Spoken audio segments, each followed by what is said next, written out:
주제인 지역사회 재난 거버넌스 체계 구축의 필요성에 이 자리에 계신 분들이 모두 다 동의하는 주제라고 생각합니다. 그러니까 어떻게 더 잘 이런 지역사회에서 재난 거버넌스 체계가 작동하게 할 수 있을지 이제 그런 고민을 하는 자리라고 생각합니다. 저희 연구소에서는 2014년 세월호 참사 때 그리고 2015년 메르스 유행을 지나면서 그 시민들의 참여와 신뢰, 사회 정의와 민주주의 관점에서 이런 사회적 재난을 돌아보고 그 보고서를 한번 정리한 적이 있습니다. 이런 보고서를 쓰기 위해서 당시 그 대구 지하철 참사 유가족이나 고향 터미널 화재 사건 희생자 가족들, 그다음에 삼성 허베이 스프리트호 그 기름 유출 사건의 당사자들, 세월호 시민 안산 시민대책위원회 등 이제 관련자들을 많이 만나고 이 재난 거버넌스를 어떻게 만들 것인가, 어떤 요소들이 필요한 것인가 그런 고민들을 했습니다. 그래서 오늘 발표한 자료는 그때 이제 저희가 연구했던 자료 일부와 이번에 코로나가 던져준 새로운 이제 재난 거버넌스의 과제들을 좀 더 고민해서 담아 보았습니다. 이 자리에 계신 분들 모두 이미 잘 알고 계시다시피 지금 이제 요새 이 나타나는 위험들이 다 과학 기술의 발달, 이제 근대화의 진전과 함께 이제 사람들이 만들어내는 위험이죠. 우리 태풍이나 무슨 홍수 같은 이런 자연재난이 더 이상 우리에게 위험을 주진 않습니다. 그리고 이런 우리가 만나는 위험들은 대부분 이제 기후 위기라든지 세계화라든지 그 글로벌 생산 체계의 문제, 그다음에 사회 불평등 등이 이제 아주 거시적으로 작동하는 문제들입니다. 공중보건 위기로만 한정하더라도 사스나 광우병, 신종플루, 이제 메르스를 겪었고 이제 이 코로나를 지금 만나고 있죠. 과거에는 옛날에 사실 이제 공중보건 위기라고 하면 이제 잔치집에 모여서 이제 음식을 잘못 먹고 식중독이 걸려서 이제 뉴스가 나고 했다면, 얼마 전에 부산에서 있었던 그 A형 간염의 그 유행은 사실 중국산 조개젖의 오염 때문에 있었던 일이었습니다. 그러니까 이제 공중보건 위험의 규모와 깊이가 굉장히 이제 달라지고 있는 걸 느낄 수 있습니다. 그리고 한국에서는 상대적으로 에볼라의 파급이 적었지만 2014년에 거의 9,400명 이상의 그 사망을 불렀던 에볼라 사건은 그 연구를 해봤더니 사실 산림 파괴가 많이 있었던 지역에서 에볼라가 유행했다고 합니다. 그래서 그 연구를 했던 연구진은 이 에볼라의 성격을 신자유주의적인 에볼라다라고 그렇게 정의하기도 했습니다. 이런 위험들은 사실 과학적인 지식이 절대로 부족하고 위험을 완벽하게 통제하기 어렵습니다. 그렇기 때문에 이제 우리가 광우병 사태 때 겪었다시피 그런 위험 소통을 둘러싸고 엄청난 사회적 갈등과 비용을 소모하게 되는 그런 일이 있죠. 그래서 이제 위험 커뮤니케이션이 또 이제 중요한 사회적 재난 관리의 영역으로 들어오기도 합니다. 알려진 우리가 겪고 있는 그 신종 감염병 이외에 전 세계적으로 이렇게 많은 감염병들이 지금 나타나고 있습니다. 그렇지만 이제 과거에는 어떤 국제적인 풍토병이었던 것이 기후위기가 일어나면서 이제 기후가 변하고 따뜻해지고 그다음에 이제 국제 간 인구 이동이 많아지면서 이제 점점 늘어나고 있는 거죠. 한국에서도 최근에 이제 댕기열이나 라인병처럼 전에 들어보지 못했던 이제 신종 감염병의 출현 빈도가 굉장히 높아지고 있습니다. 이제 그러다 이제 코로나가 왔죠. 2020년 새해 벽두를 이제 코로나로 시작해서 우리가 지금 이제 오늘까지 오고 있습니다. 한국에서도 1월 20일에 첫 확진자가 나오고 WHO에서 3월 11일 이제 국제적인 팬데믹을 선언하게 이르렀습니다. 코로나를 이제 지금 7개월 동안 10개월이 안 됐지만 지금까지 알려진 바로는 이제 생물학적인 원인도 있습니다. 그 뭐 박쥐가 매개가 됐다든지 하는 그런 생물학적인 원인도 있지만 이 병이 넓어진 데는 이제 큰 사회적인 원인들이 많이 기여하고 있죠. 그래서 이제 감염병 대책도 처음에는 이제 이 바이러스의 성격을 밝히는 데 주력을 했지만 점점 이제 이 사회 정책들이 지금 이제 백신을 개발하는 거에 많이들 관심이 돼 있지만 사실 백신이 우리가 필요로 하는 만큼 생산될 수 있을지, 그 생산한 백신을 누구한테 먼저 맞출지, 아니면 얼마만한 가격으로 그 개발자에게 보상을 해줄지, 그런 결정은 굉장히 사회적인 결정이고 우리가 이제 그 당장 고민해야 될 문제입니다. 학생들에게도 학교에서 이제 바이러스 전파의 특징을 과학적인 지식을 알려줄 수는 있지만 학교 환경마다 학생들의 행동을 이제 변화시키고 환경을 바꾸는 이런 사회 정책이 개입되지 않으면 안 되고, 대통령께서도 지금 화상회의를 하고 계시지만 사실 원격 수업을 듣거나 재택근무를 하는 그런 조건들이 모두 다 갖출 수 있는지, 이건 굉장히 이제 사회적인 영역의 문제들이라고 볼 수 있습니다. 대표적으로 노동은 5월달 아주 피크를 찍을 때는 전체 세계 노동자들의 81%가 이 코로나로 인한 작업장 폐쇄에 영향을 받았다고 합니다.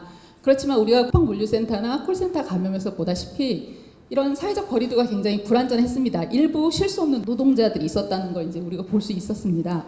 그래서 코로나를 겪으면서 지금 이제 노동의 문제를 이제 대표적으로 들었지만 이게 이제 개별적으로 병원에서 뭐 치료를 받고 백신을 개발하고 이런 문제 아니라 이제 시민들의 대단한 참여를 필요로 하는 사회 정책이 필요하다는 게 이제 드러났고 이제 한 사례를 보자면 사실 이제 학교 교육에서 지금 서울의 대규모 학교하고 강원도에 있는 소규모 농촌 학교는 굉장히 이제 교육 여건이 다르죠. 지금 서울 지역의 서울 수도권 이제 대규모 지역은 지금 5부제로 가거나 2부 격주제 등교를 하고 있습니다. 학생들이.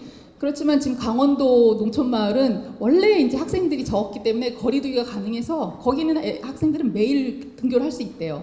그러니까 이런 이게 서울과 지방에서 그런 교육 조건의 차이 같은 것은 사실 뭐 중앙 정부에서 일괄적으로 가라 마라를 결정할 수 있는 게 아니라 이제 어떤 지역적인 지식이나 지역적인 의사 결정을 필요로 한다는 것을 알 수 있습니다. 그리고 이렇게 우리 시민 참여형 방역을 이제 여러 번 언급하지만 그렇지만 이런 시민 참여형 방역이 그 개인의 행동이나 윤리적 차원을 넘어서지 않고 잘못 행동하는 사람 개개인을 블레임하는 거는 이제 옳지 않다. 그 사람이 처한 어떤 환경 요인을 이제 고려하지 않으면 폭력적인 것이 되기 쉽다라는 걸 꼭 이제 말씀드리고 싶습니다. 그리고 앞에서 이제 보셨던 이제 현대사의 큰 재난들은 사실 한 국가가 다룰 수 없는 아주 대규모 재난이었습니다. 게다가 그 한 나라가 이제 단독으로 통제하거나 관리하는 게 이제 어렵다는 거에 동의했고 또 하필 이제 신자유주의의 경향으로 이제 작은 정부가 이제 많이 강조되지 않았습니까? 그래서 이제 거버넌스가 이제 좀 유행처럼 돌기도 했었는데요.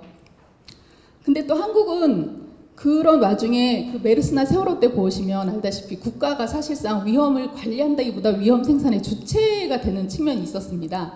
그래서 이제 거버넌스의 한 축이 굉장히 이제 좀 불량한 상태였는데 이제 마침 또 코로나가 닥쳤습니다. 근데 지금 이제 코로나를 보시면 아시겠지만 각국이 다 지금 국경을 봉쇄하고 그 자국민의 안전과 생명을 보호하고 취약한 사람들에 대한 사회적 보호를 하라고 이제 그 국가에 대한 위임을 상당 부분 권력을 위임하고 있습니다.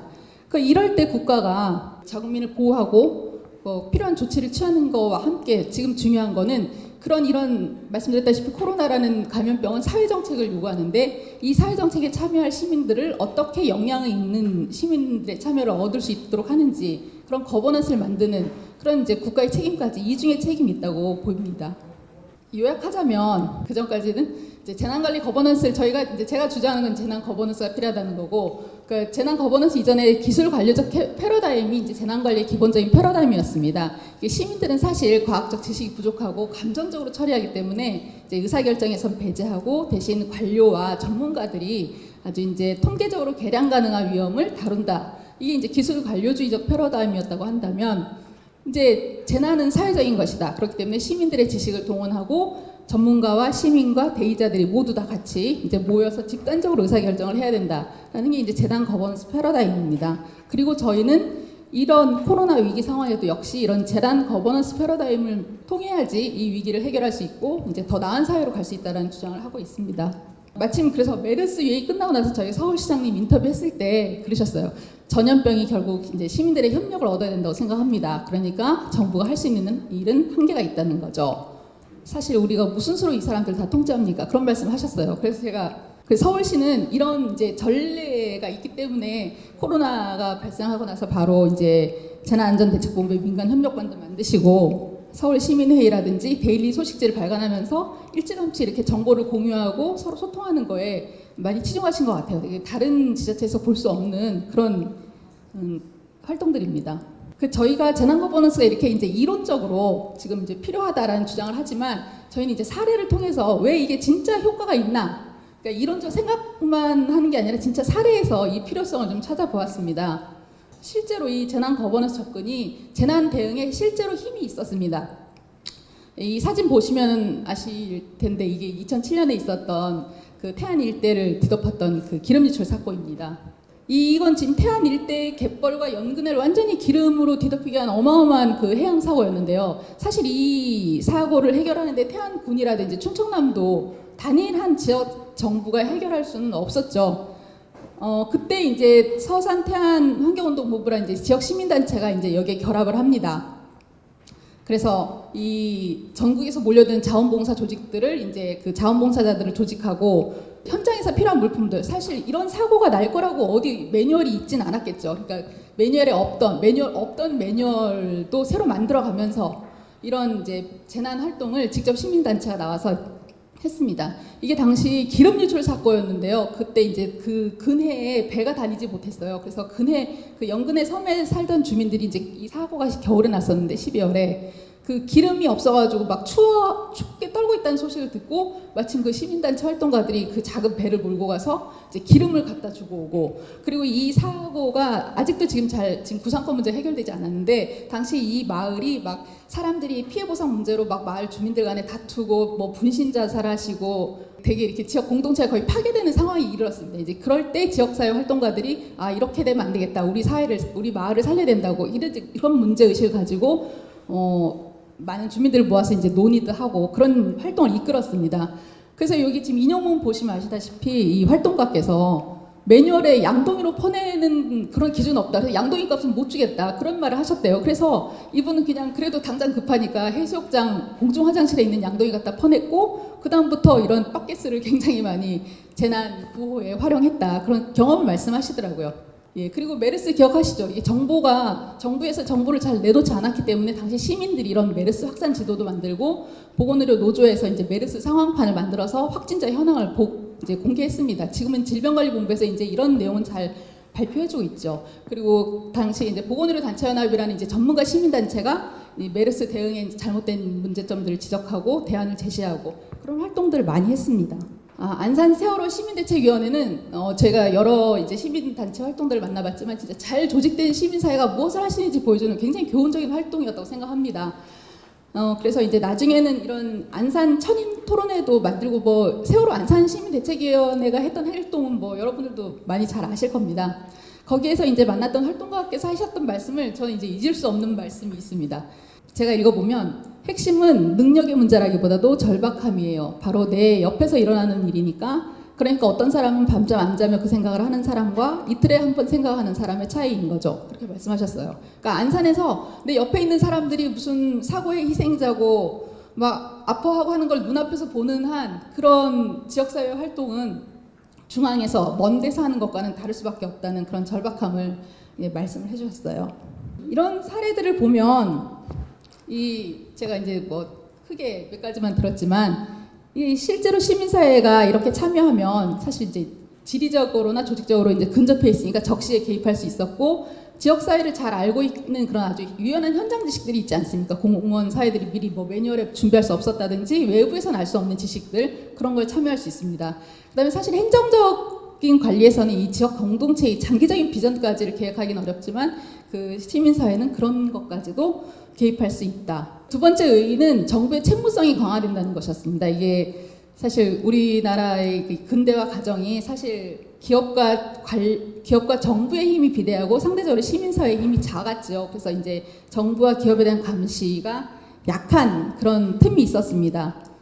그러다 보니 이제 그런 기업과 정부의 무능, 부패, 비리의 종합판이라고 할 수 있는 세월호 사건을 우리가 만났고요. 그래서 이제 저희가 세월호 대책위 활동가를 만났을 때 하신 말씀이 이제 거버넌스 한다 그러면 이게 정부의 역할을 축소시키는 거라고 사람들이 생각하는데 사실 거버넌스라고 하는 구조는 좀 더 이제 그 정부의 책임을 더 강화하고 키우는 그런 구조이지 시민한테 정부가 하던 역할을 내주는 게 아니다. 그런 얘기를 하셨어요. 그리고 실제로 무슨 참여위원회 뭐 이런 거 하나 만든다고 끝나는 일이 아니다. 실제로 그게 효과적으로 운영되는 거, 힘을 가지게 하는 게 문제라고 하셨거든요. 세 번째는 거버넌스를 만들면 위험 부담의 불평등을 완화할 수 있습니다. 사실 우리가 이렇게 생겨나는 위험 자체를 방어할 수는 없으며 그 다음에 이제 개별적으로 개인이나 집단이 받는 취약성을 좀 완화하거나 예방하는 거, 그 노력은 할 수 있는 겁니다. 그렇기 때문에 이제 취약한 사람들을 거버넌스에 포함시키고 그 사람들이 필요한 게 무엇인지 이제 굉장히 중요한 일이 됩니다. 일다에서 그 제목을 잘 뽑았다고 봅니다. 코로나19는 세상을 바꾼 게 아니라 세상을 드러냈다. 그러니까 우리가 기존에 있던 취약성들은 재난을 기회로 확 드러나는 거죠. 그러니까 이번에 볼 수 있는 게 여러 지점들이 있었다고 봅니다. 근데 이제 그런 지점들을 다행히 우리 사회에 이미 가지고 있던 그 시민사회 역량들이 잘 커버를 하고 있었다고 봅니다. 먼저 이주민 인권옹호단체, 이제 이주민과 함께하는 부산적인 단체가 있습니다. 사실 정부에서는 이제 뭐 안내문을 여러 개 국어로 이제 번역해서 낼 생각을 초기에 못했는데 이주민과 함께는 16개 국어로 이 이제 보도 자료를 만들었습니다. 각 이제 지역에 많이 있는 국가들을 대상으로 네팔어, 몽골어, 뭐 기타 여러 가지 언어로 이런 자료를 만들어서 해당 그 커뮤니티에 돌렸고요. 장애인 인권 옹호 단체도 굉장히 많은 활동을 했더라고요. 저희가 이제 전장현 그 활동가들을 만났었는데요. 국가 차원에서 무슨 장애인 재난주택이 필요한지 그런 것들 직접 만들어서 제공하고 장애인 확진자가 입원했을 때 어떻게 할지 그런 이제 장애인의 입장에서 그런 매뉴얼을 만들었고요. 또 긴급 구호 물품도 모아서 제공하고 캠페인이나 언론 기고를 활발하게 했습니다. 그래서 지금 전장현 역사상 처음으로 그 청와대 시민사회 수석실이 찾아왔다고 합니다. 자기들도 여태껏 활동하면서 처음이었다고 하는데 이렇게 이제 와서 스스로 자기들의 위험을 드러내기도 하고 또 그거에 이제 호응하는 어떤 정부의 약간 책무성 이런 걸 볼 수도 있는 장면인 것 같습니다. 좀 상징적이라고 생각하고요. 근데 문제는 이제 이렇게 매뉴얼을 만들어서 제공해도 그게 정부에서 이제 100% 수용하진 않죠, 아직. 그러니까 서로 문제를 제기하고 받아주고 이제 그 좋아하는 과정은 아직 지금 이제 코로나가 진행되는 와중에 남아있다고 봅니다.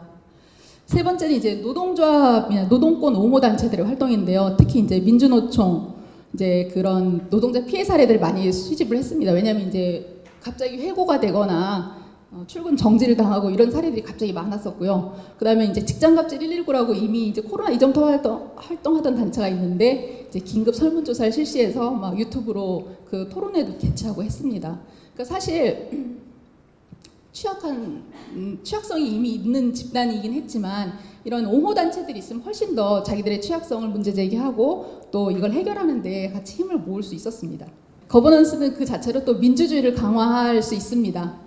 이 거버넌스에 참여하는 거는 세월호 대책위를 보시면 아시다시피 이제 피해 당사자가 있을 수도 있습니다. 그렇지만 앞에서 말씀드렸던 그런 옹호 단체들 같은 경우에는 이제 전문가들이 포함된 이제 좀 이 사회적인 문제에 관심 있는 시민들이 참여할 수 있고 이렇게 다양한 종류의 시민들이 참여하는 것 자체가 이제 민주주의를 강화한다고 보는 거죠. 그래서 이제 세월호 대책의 어떤 활동가는 그런 피해 당사자는 문명이 들어가야 되고 그 지역의 시민사회 그리고 지역이나 전국 단위에 이 문제에 관심 있는 사람들이 포괄적으로 들어가는 것.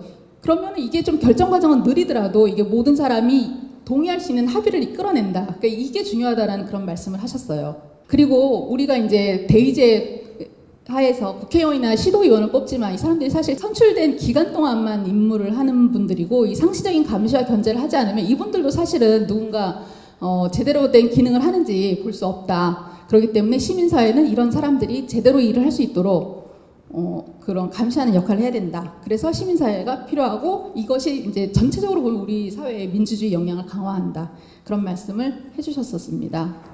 그 앞에서 말씀드린 건 이제 좋은 사례들이었고요. 사실 지난번 메르스 같은 경우에는 그 이제 취약한 집단들이 잘 대표되지 않으면 공공병원에 입원해 있던 의료부여 환자라든지 에이즈 환자라든지 이런 분들이 병상을 비워야 된다는 이유로 그냥 막 쫓겨나기도 했었어요. 그리고 어떤 그 전남 지역의 어떤 농촌 마을은 메르스 감염으로부터 다른 마을을 보호한다는 이유로 아예 동네 자체가 이제 지금으로 말하자면 코호트 격리가 된 거였죠. 근데 그 지역 주민들에게 왜 이게 필요하고 이게 당신들에게 초래할 피해에 대해서 우리가 어떻게 보상하겠다 이런 말도 없이 그냥 동네 자체를 공세하는 굉장히 좀 폭력적인 행동을 하기도 했었습니다. 이런 일들이 일어나지 않기 위해서는 계속 취약 집단을 옹호하는 시민단체가 활동을 하든지 아니면 당사자들이 나서고 해야 되는 필요가 있습니다. 그럼 이렇게 이제 재난 거버넌스 필요하죠. 재난 거버넌스가 이렇게 실제적인 효과가 있다라는 것도 저희가 이제 사례를 통해서 확인했지만 그럼 그런 재난 거버넌스가 어떤 요건들을 가지고 또 운영돼야 될 것인가요? 최소한의 규범은 있다고 생각합니다. 그런 재난 거버넌스를 운영할 때는 공적 가치, 그러니까 우리가 말하는 최소한 이제 시민의 권리나 정부에게 기대할 만한 원칙들, 뭐 형평성이라든지 공정성, 투명성 이런 원칙들을 이제 기반으로 해야 되고 또 한 사회가 달성하려고 하는 바람직한 목표나 공익들을 이제 추구해야 한다. 그게 이제 기본적인 원리가 된다 생각합니다. 그리고 이제 거버넌스는 여러 번 말씀드리다시피 이게 정부와 시민사회가 서로 n분의 1의 책임을 하는 게 아니지 않습니까? 사실 정부는 이 재난 시 사회가 가지는 그런 모든 영향에 대해서 그런 문제를 다룰 수 있는 자원과 권력과 권위를 단독으로 가지고 있습니다. 그러니까 정부는 사실 이제 그런 권력과 자원을 시민들이 요구하는데 잘 쓸 수 있도록 할당하고 시민들이 그런 역량을 키울 수 있도록 그 책임을 져야 되는 이중의 책임이 있는 거죠. 그리고 시민들은 늘 동원이 아니고 자원봉사가 아니고 실제로 실효적인 참여를 해야 되고 그걸 보장해야 된다. 그것이 이제 저희가 생각하는 재난 거버넌스의 요건들입니다. 다시 한번 정리하면 그렇지만 이제 우리는 이렇게 시민사회가 이렇게 중요하고 잘할 수 있다는 걸 증명을 하지만 고위 관료들은 아직 이 시민사회의 힘을 잘 모르는 것 같습니다. 그러니까 끊임없이 우리가 이런 좋은 경험들을 통해서 그 사람들을 설득해야 될 것 같고 빨간 글씨로 다시 한번 표시했는데요. 이런 공공의 보건과 안전에 관심을 갖고 위기 당국을 이해하며 성공에 관심을 갖는 시민들의 존재 이게 바로 민주주의의 자산이다. 이런 사람들을 같이 협력할 수 있는 테이블을 만들고 아이디어를 받아들이고 하는 것이 이제 이게 우리 사회에 나아갈 길이다. 그런 얘기를 합니다. 그렇다면 이제 이게 굳이 또 지역사회 단위에서 이 재난거버넌스가 또 필요하냐 그런 생각을 할 수 있어요. 왜냐하면 한국은 너무나 이제 중앙 집권이 강하고 일일 생활권인데 굳이 지역사회에서 이런 재난거버넌스를 따로 논의할 필요가 있는가? 이제 뒤에 필요성을 한번 다시 말씀드리겠습니다. 근데 이게 지금 코로나가 진행된 6개월 동안 이제 한국이 포함된 24개 국가를 조사를 했는데 사실 이런 지역사회라든지 시민사회가 이런 거버넌스에 포함된 게 많지 않다라는 게 최근에 나온 연구의 결과입니다. 대부분 이제 보건 전문가들이 이제 이 논의를 이끌고 있습니다. 하지만 우리가 알다시피 이런 시민사회나 지역사회는 이런 취약 집단들의 문제를 제일 잘 드러낼 수 있는 그 최전선에 있는 사람들이라서 이런 사람들이 더 많은 논의에 포함되어야 된다는 게 이제 저 연구의 결론이었고요. 한국에서도 마찬가지로 지금 여러분들이 뉴스를 보시면 어떻게 생각할지 모르지만 한국도 지금 이런 방역의 지식 권력이 소위 말하는 이제 감염내과 의사들이 나와서 이제 얘기하지 않습니까? 그런 식으로 아주 좁은 의미의 과하게 한정되어 있습니다. 하지만 우리는 앞에서 말씀드렸다시피 이게 감염병의 원인 자체가 사회적인 것이기 때문에 좀 더 사회 정책적인 논의를 이끌어내기를 바라야 되고 우리가 또 해야 된다고 봅니다. 시민사회들의 참여가 적었다고 하지만 한국에선 그래도 또 활발하게 하셨어요. 인권단체들이 이제 마스크 정책에 대해서 문제 제기하셨고 홈리스들에게 저렇게 주거 철거하는 거 문제라고 언론 기고하고 성명을 발표하셨습니다. 장애계에서도 계속 앞에서 말씀드렸다시피 이제 장애인들의 인권을 옹호하는 활동들을 계속 집회와 성명 통해서 이제 하고 있었습니다.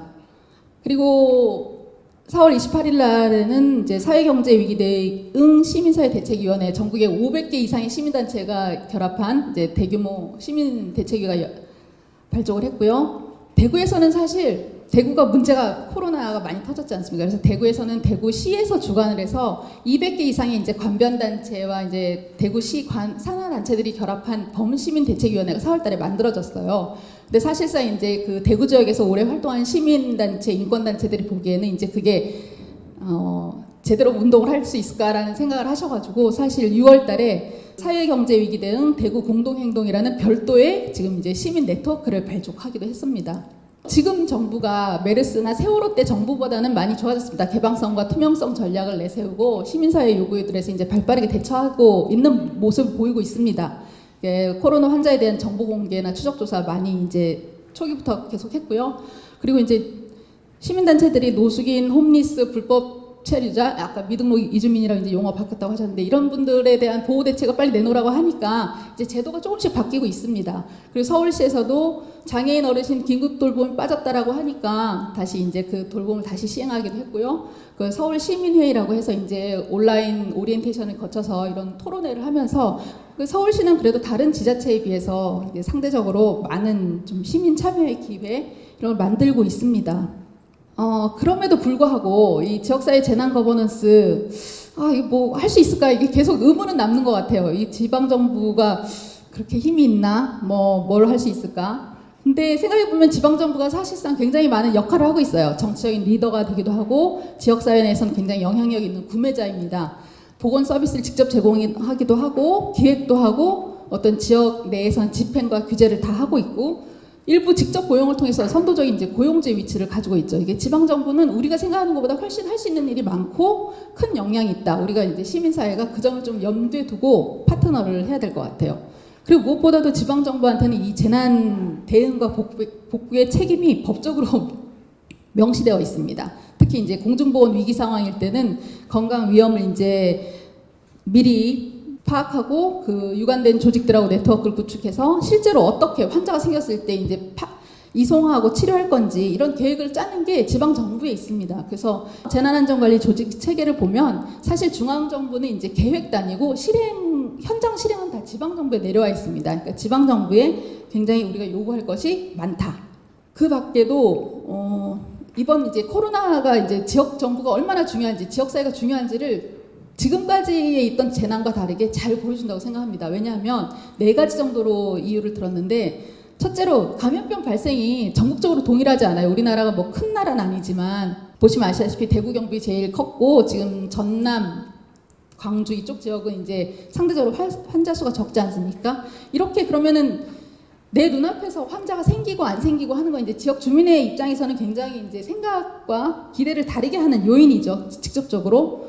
두 번째는 자원 자체가 지역적으로 굉장히 불균등합니다. 이게 뉴스에서 이제 의사가 부족하다, 간호진이 부족하다, 뭐 음압병상이 부족하다 이런 얘기 많이 들으셨지만 이거를 지역적으로 쪼개서 보면 차이가 굉장히 많이 나요. 그리고 이제 대표적으로 사실 이제 우리가 지금 코로나 상황에서는 공공병원들만 사실상 이 입원 환자들을 많이 처리하고 있어요. 그 공공병원 수로 비교를 하자면 병상 한 개당 인구수가 뭐 3,000명, 4,000명, 9,000명 되게 공공병원이 한국에서 이제 상황이 열악하기도 하지만 그 지역마다 되게 편차가 심하고 특히 진주 의료원이 사라진 경남은 병상 한 개당 인구수가 11,000명이 넘습니다. 그래서 이번에 사실 경남 지역 주민들은 이제 본인들이 이렇게 열악하다는 걸 알고 굉장히 또 막 그전부터 그쪽 서부 경남 지역에 의료 자원이 부족한 게 이제 지역민들의 큰 요구였지만 이번 사태를 겪고 나서 이 문제가 굉장히 이제 지역사회에서 큰 화제가 됐습니다.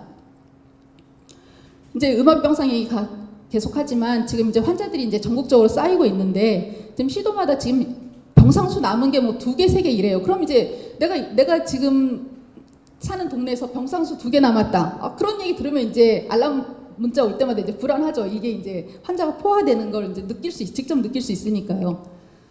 그렇다 보니 지역 주민들이 이제 서로 다른 필요와 요구를 하게 될 거라고 봅니다. 서울에 있는 주민의 요구와 광주에 있는 주민의 요구가 다르겠죠.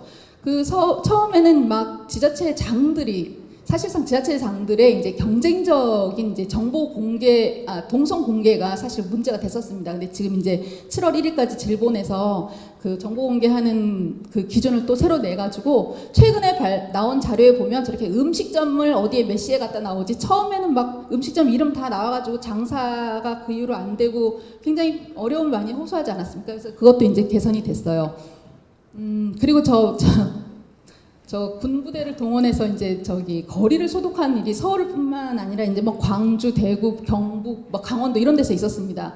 그리고 유력한 정치인이 저렇게 길에서 막 소독하는 장면도 있었고요. 근데 사실 이게 전문가들은 길을 저렇게 소독하는 건 굉장히 방역 효과가 없는 거다. 보여주기식 행정이라고 막 비판을 했어요. 그렇지만 이제 지역 사회에서는 사실 또 이게 민원이라서 안 할 수 없었다는 그런 얘기들을 하시더라고요.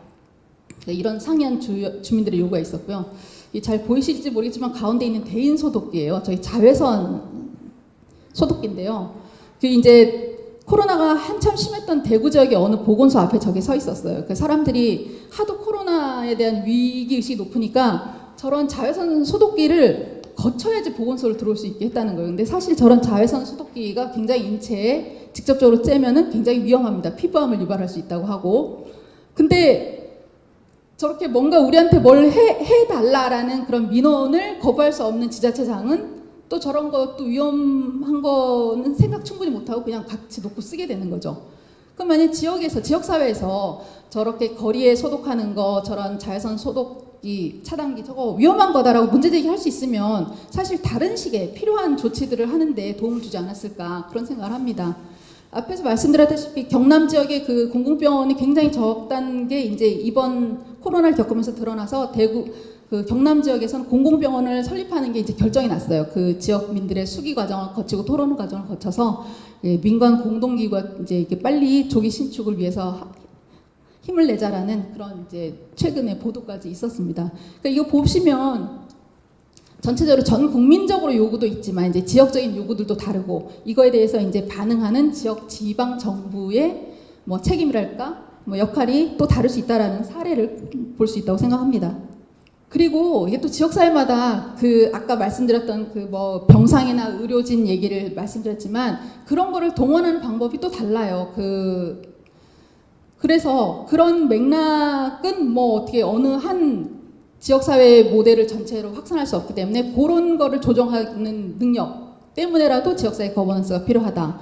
그 다음에 특히 이번에는 사실 서울이나 경기도라든지 대구같이 이렇게 유력한 정치적으로 이렇게 눈에 띄는 지자체장들이 있는 곳들은 이게 중앙정부하고 정치적인 어떤 태도 뭐 이런 것 때문에 사실 우리가 생각하기엔 좋은 방역 지침이었고 대책이어서 다른 지자체로 많이 확산했으면 좋겠다라고 보이는 것조차도 굉장히 평가가 절하되거나 뭐 이런 측면이 없지 않아 있었습니다. 그래서 사실 이런 문제를 지적하고 야, 왜 중요하고 필요한 건데 우리한테 하지 않느냐라든지 왜 정치적인 이유로 우리가 필요한 보호를 못 받는다고 하는 그런 주장들은 지역에 있는 시민사회만 고유하게 할 수 있는 그런 활동의 몫이라고 생각합니다.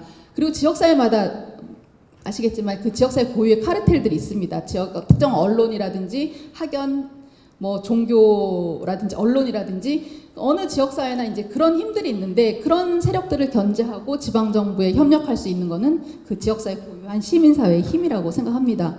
그래서 결론적으로 지역사회 재난 거버넌스 역시 또 그 할 일이 있고 특히 이런 공중보건 위기 상황에서는 더더구나 더 큰 일을 할 수 있다라는 그런 이제 그 함의를 얻었습니다.